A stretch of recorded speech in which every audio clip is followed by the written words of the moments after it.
Salut, nous sommes ici dans le forum pour l'acheteur Absetzung en Allemagne. Ici, on parle des thèmes des impôts, comment déduire le max des impôts en fin d'année en Allemagne. Alors, si tu n'as pas vu la première vidéo, je te convie à aller lire la première vidéo car je vais mettre le lien là tout en haut. Donc, tu vas pouvoir prendre les informations qui ont déjà été partagées dans la première vidéo avec le All Finance Berater. Alors, pour la suite, je te laisse découvrir juste après le générique.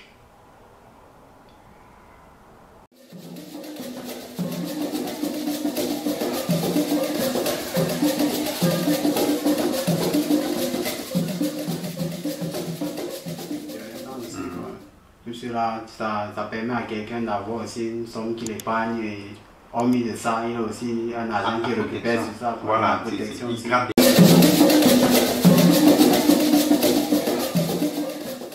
Une partie des impôts. Donc il y a beaucoup d'assurances comme ça. Donc comme j'ai dit, tout ce qui touche ta force de travail ou bien tout ce qui touche tes biens, on peut faire valoir ça dans la déclaration d'impôt. Ce serait un des outils. Et je trouve un très bon outil parce que nous ne sommes pas en fer quand tu vas, surtout quand ce que tu gagnes dépend du fait que tu dois te lever pour aller travailler. Celui qui est selbstständig, donc qui a son propre compte, c'est différent. Il peut avoir son business sur le net, il n'a pas besoin de se lever, il fait ça fonctionne von allein. Seul quoi. Mais quand tu te lèves tous les matins pour aller travailler, c'est important d'avoir ces assurances là ou bien le strict minimum quoi. Bon, dans notre communauté, le simple Risikolebenversicherung c'est aussi important parce qu'il faut voir que tu travailles 3 ans, 4 ans, 5 ans, tu sors, tu tombes là, on appelle encore les gens de gauche à droite pour cotiser, pour rapatrier ton corps au pays. Je trouve ça dommage alors que ça ne coûte pas grand chose. Si tu as mis 100 € là-dedans l'année, bah, un Steuersatz, comme je dis, de peut-être 30%, ça fait 30 € qui viennent des impôts. Donc ça te coûte en d'autres termes juste 70 €. Donc j'encourage les gens vraiment à faire ce genre de choses. Dès que ils payent déjà les impôts. Exactement. Non, là, c'est un plus aussi quand même. Quand tu dis, parce que bon, plusieurs ne savent pas par exemple que c'est possible pour le Lebensversicherung de absetzen une partie, de faire valoir ça. Et je crois que c'est un plus pour les uns et les autres. Quoi. Donc, ça veut dire si tu travailles là dehors et tu as une assurance vie, donc tu peux faire valoir ça aussi au niveau de tes impôts. Et si tu veux savoir comment, il y a Tony, tu peux contacter Tony par la chaîne. Il te brate là-dessus et il peut même faire ton Steuererklärung là-dessus. Donc maintenant, ça veut dire, toi maintenant, avec le client, comment tu fais, tu programmes directement durant l'année ou bien le client il doit se prononcer avant que l'année ne finisse? Bon, comme je dis, l'idéal c'est que nous apprêtons ça au courant de l'année, comme nous sommes en 2020 par exemple, qu'au courant de l'année, en fonction, comme j'ai dit, de la façon de vivre de tout un chacun. Parce que comme j'ai dit, il y a différents types de personnes. Il y a des gens qui te disent que, tiens, Tony, j'aimerais, je gagne 2500 € tous les mois netto. J'aimerais que, nous sommes en Allemagne, j'aimerais que ça soit un cas de maladie, que ça soit un cas d'accident, que vraiment le salaire net là ne change pas. Donc c'est possible de faire ça ici en Allemagne. Il y a les assurances pour tout. Et généralement quand nous faisons nos projets, on travaille sur ces projets-là avec le netto qu'on a l'habitude de gagner. Donc c'est aussi, ce serait important de protéger ce netto-là, quoi. Donc avec le client, comme je dis, on travaille, c'est lui qui me donne la direction, je lui montre juste les outils du système, donc il me donne la direction qu'il aimerait prendre, quoi. Donc c'est ça, l'idéal c'est d'apprêter ça au courant de l'année, mais le client qui se prononce aussi juste à la fin de l'année, quand tout est déjà passé, on va travailler pour l'année qui suivra, quoi. On va faire avec. Donc c'est ça. Donc je reviendrai rapidement peut-être Franck si tu le permets sur les outils que nous avons. Il y a par exemple comme j'ai dit tout ce qui est Absicherung der Arbeitskraft là, donc protection de ta force de travail. Il y a les trucs pour nous autres étrangers qui sont ici. Nous généralement quand tu appelles au pays et que tu dis que j'ai commencé le boulot, on fait déjà on fait déjà des programmes sur toi. On sait déjà que bon tiens Franck ou Tony a commencé le boulot donc il va nous envoyer un 400 € tous les mois. Donc ces 400 € là, c'est clair, on le fait gain parce que ça fait partie de nos mœurs, nous avons été éduqués comme ça. Mais de l'autre côté, comme c'est une dépense supplémentaire que par exemple ton collègue allemand n'aurait pas, tu peux faire valoir ça dans ta déclaration d'impôt. Donc cette position s'appelle unterhalt et moi j'exhorte chacun de nos compatriotes à travailler dans cette direction et vraiment faire valoir, veiller à faire valoir toujours la somme là ou bien travailler avec le maximum qu'il est possible de faire valoir sur cette position là. Bon, pour l'année 2019 par exemple, comme c'est la déclaration qui est actuelle là pour le moment, la somme c'était 4 584 euros. Donc, si tu as pu prouver que j'ai envoyé 4 584 euros à mes parents, donc cette somme là est valable pour les deux parents, donc 2 592 euros par parent. Et ça doit être vraiment, comme je dis, ça ne peut être possible que pour tes parents, ou alors les grands-parents, ou alors tes enfants à toi. Bon, nous avons généralement nos parents au pays, ou bien nous avons souvent même les grands-parents. Donc pour celui qui gagne beaucoup, qui a un Steuersatz qui est quand même assez élevé, je trouve cette position-là vachement intéressante.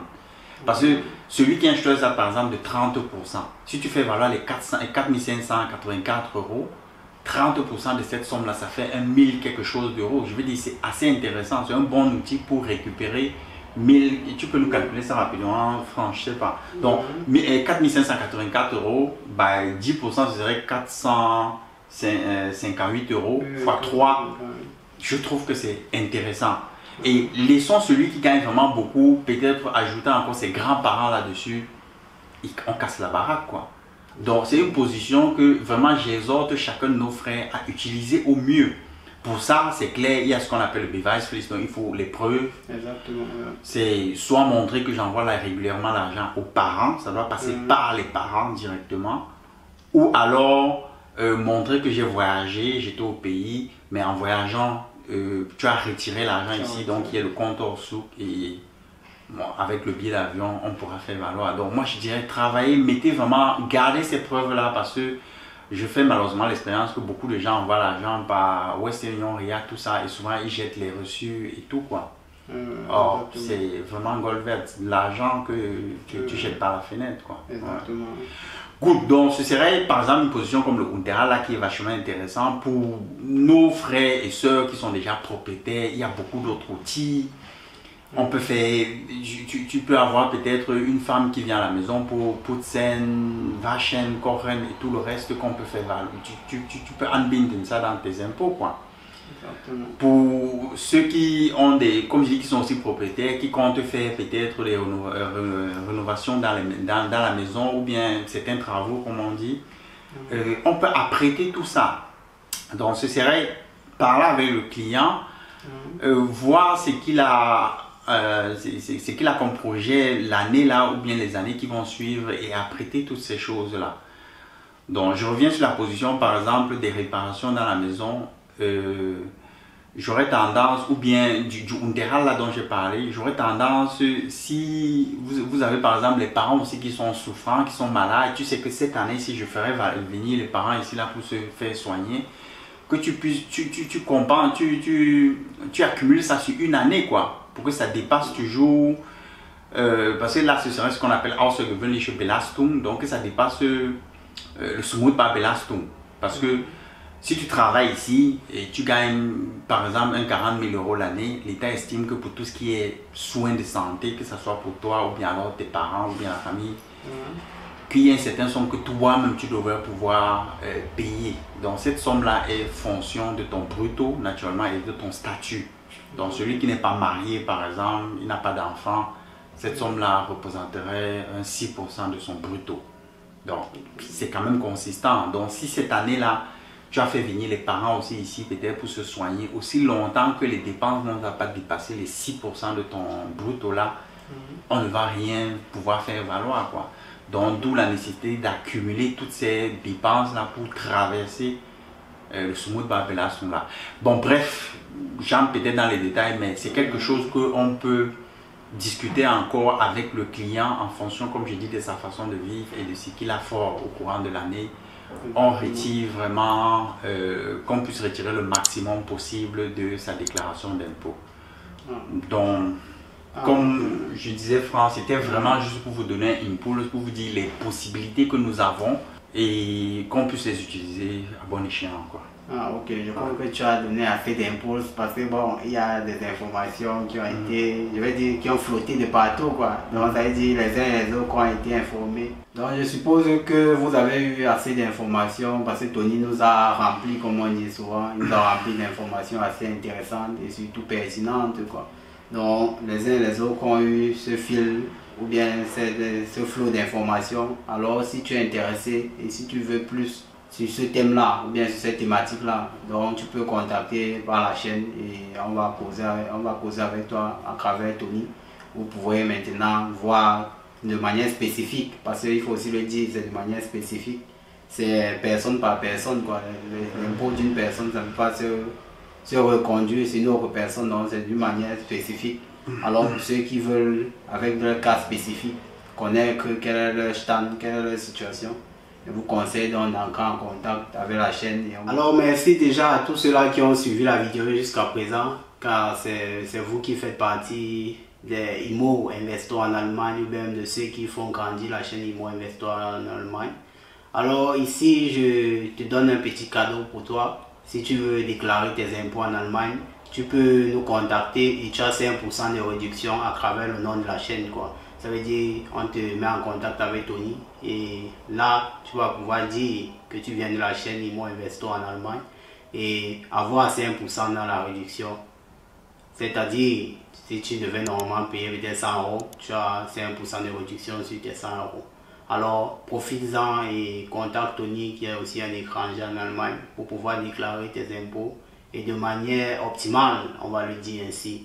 Car ici, en tant qu'étranger, il y a certaines ruses ou bien il y a certaines tactiques que tu peux appliquer qui peuvent te permettre d'avoir plus d'argent, de financement.